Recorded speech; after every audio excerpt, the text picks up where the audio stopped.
Hi, this is Nagendra from NS cube channel. ఈ రోజు మన topic constable Kanakam season 1 web series review. First of all ఈ series కోసం చెప్పాలంటే it's a decent web series. బాగా తీశారు, బాగుంది. ఎందుకంటే తెలుగు నేటివిటీకి తగ్గట్టుగా ఈ స్టోరీని మలిచిన విధానం అయితే చాలా బాగుంది. లీడ్ రోల్గా వర్ష బాగానే యాక్ట్ చేశారు. రాజీవ్ కనకాల, శ్రీనివాస్ అవసరాల వాళ్ళ క్యారెక్టర్ కూడా బాగానే ఉన్నాయి. మౌలి కూడా బాగానే యాక్ట్ చేశాడు. కంచర్పాలెం కిషోర్ అయితే కొన్ని విషయాల్లో యాక్టింగ్ బాగా చేశారు. మిగిలిన క్యారెక్టరైజేషన్స్ కూడా చాలా బాగున్నాయి.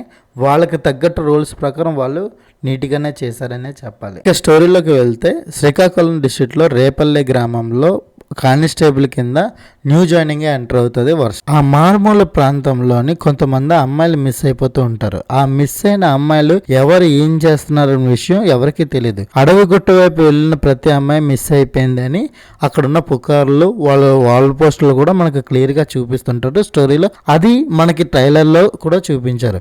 సాల్వ్ చేసింది అనేది ఈ స్టోరీ అన్నమాట. 6 ఎపిసోడ్స్ ఉన్న ఈ వెబ్ సిరీస్ 3.5 hours ఉంది మ్యాక్సిమం రన్ టైము. ఈజీగా 1 or 2 సిట్టింగ్లో లేపేయచ్చు. స్టోరీ పరంగా మీకు కొన్ని సస్పెన్స్ థ్రిల్లర్స్ ఉన్నా కానీ మిగిలినంతా నార్మల్గానే ఉంది. తెలుగు నెగిటివిటీకి తగ్గట్టుగా తీసిన విధానం కాబట్టి తెలుగు వాళ్ళకి నచ్చే ఛాన్సెస్ ఉంటాయి. కొన్ని సీన్స్ బాగానే రాసుకున్నారు, కొన్ని ఎలివేషన్స్ కూడా బాగానే పడ్డాయి. అంతవరకు బాగానే ఉంది. నెక్స్ట్ క్లైమాక్స్లో ఒక ట్విస్ట్ ఉంటుంది. ఆ ట్విస్ట్కి తగ్గట్టు స్టోరీని ఆల్రెడీ దానికి ముందే హింట్ ఇచ్చేసారు 3 and 4th ఎపిసోడ్. ఆ హింట్ ఇవ్వకుండా ఉంటే ఇంకా గ్రిప్పింగ్ ఉన్న ఎవరో విలన్ అనేది తెలుసుకోకుండా ఉండేటట్టు ఉంటుంది.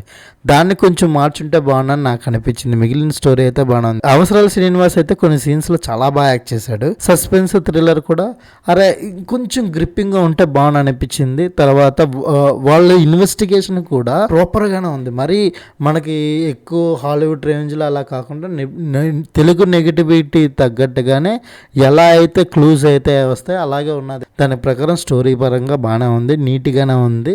మిగిలిన శ్రీకాకుళం యాస్ కాబట్టి శ్రీకాకుళం వాళ్ళకి బాగా నచ్చే ఛాన్స్ ఉంటుంది. ఈటీవీ విన్లో స్ట్రీమ్ అవుతున్న ఈ వెబ్ సిరీస్ను ప్రతి ఒక్కరూ చూడాలని నేను కోరుకుంటున్నాను. ఎందుకంటే తెలుగు నేటివిటీకి తగ్గట్టు స్టోరీస్ మనకి తెలుగులో రావడం చాలా అరుదు. దానికి తగ్గట్టుగా వీళ్ళు మడిచిన విధానం కూడా బాగానే ఉంది. కాబట్టి మీరు ఒకసారి చూసి మన తెలుగు ప్రేక్షకులు కూడా ఇంకా మలయాళంలాగా బాగా థ్రిల్లర్స్ తీసేటట్టు వాళ్ళని ప్రేరేపిస్తారని కోరుకుంటున్నాను. ఓకే, దీనికి నేను ఇస్తున్న rating 3 out of 5. This is Nagendra from NS cube channel.